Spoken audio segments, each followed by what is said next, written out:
Cic gornel I Llandudno reit ar ddiwedd yr hanner cyntaf yma. Williams!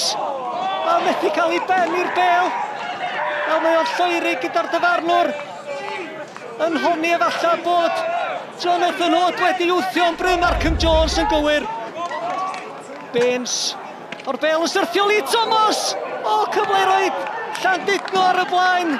Gêm ola gartre Lee Thomas dros ei glwb.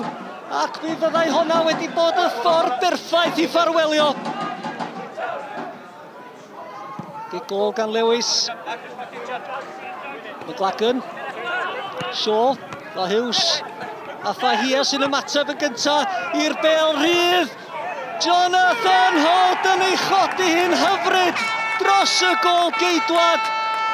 A dwi'n meddwl llawer am y dwmsio, ond fi roedd hi'n gol werth chweil.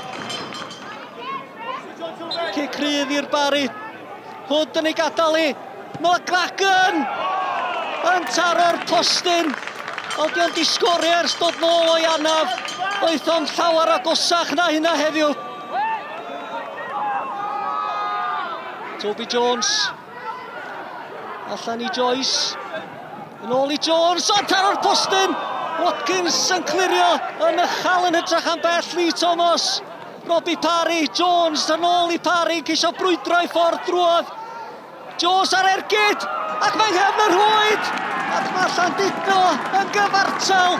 Anodd deud pwy gafodd y cyffyrddiad ola. Ond yn sicr, yn syth ar ôl I Toby Jones daro'r postyn. Fe gafodd y Barri draffarth I glirio'r bel. Robbie Parry, Toby Jones, Parry'n gwneud yn dda. Toby Jones ar ergyd. A dwi'n siŵr oedd I ar Luke Cooper drian y doth I. Cic gornel i'r Barri. Rytter o Dani yn ei gollwng I Sadler. Y capten yn rhoi'r Barri nôl ar y blaen. Hunlle llwyr i'r gol geidwad ifanc. Yn ei gollwng I y dan bwysa gan ei chwaraewyr ei hun a'r Barri. Mae'r Barri nôl ar y blaen. Jonathan Hood I McLagan. Danny Shaw sydd o'i flaen. McLagan yn cymryd I amser. Ac yn troi Shaw hyfryd. Hood, diolch yn mynd I fethu o fan ail gol Jonathan Hood. McLagan yn sgorio fel arfer ond yn creu y tro hyn. 2 gol I 1.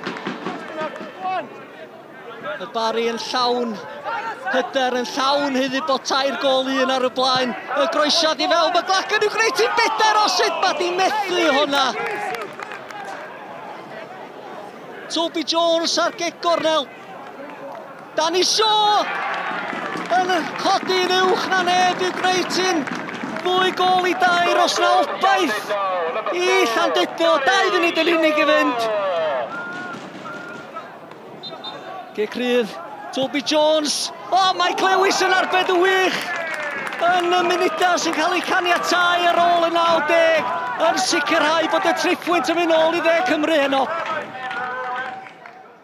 Yeah, delighted really. That's 8 unbeaten now. And last week, was a bit of a tough game. It wasn't a great one for the spectators, but we managed to get the point. And this week, I thought that we showed some really good attacking intent, and it's great for Kane to get 90 minutes under his belt and show the quality he did. And it's great for Jonathan to get his brace today. So yeah, really delighted. Loads of positives, and hopefully we can keep this momentum going. And just finally, obviously, it is a busy week ahead. How will you approach it, given what you've got ahead of you? So we recover well now. Okay, it's so important we recover well. Look forward to the challenge on Tuesday. We won't be training then between Tuesday and Friday. It's going to be very difficult. So then it's all about recovery now. And 4 games in, 8 days or something like that is a difficult sort of scenario, but one that we've got to cope with and one we'll embrace and try and give our best.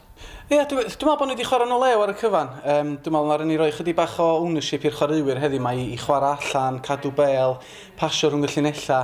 Ond y gwir ydy, da ni'n migon da, a mae'n neud swydd fi o swbath yn hawsach o'n mynd I fewn i'r haf, achos da ni'n gwybod beth I gwendid ni.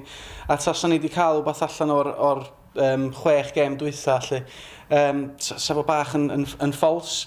Ond rwan, da chi wedi, mae'r record yn dweud, da ni'n papuro dros cracia, da ni wedi colli eto heddiw yma. Felly mae gen I lot o waith yn neud rhwng wan a'r ha.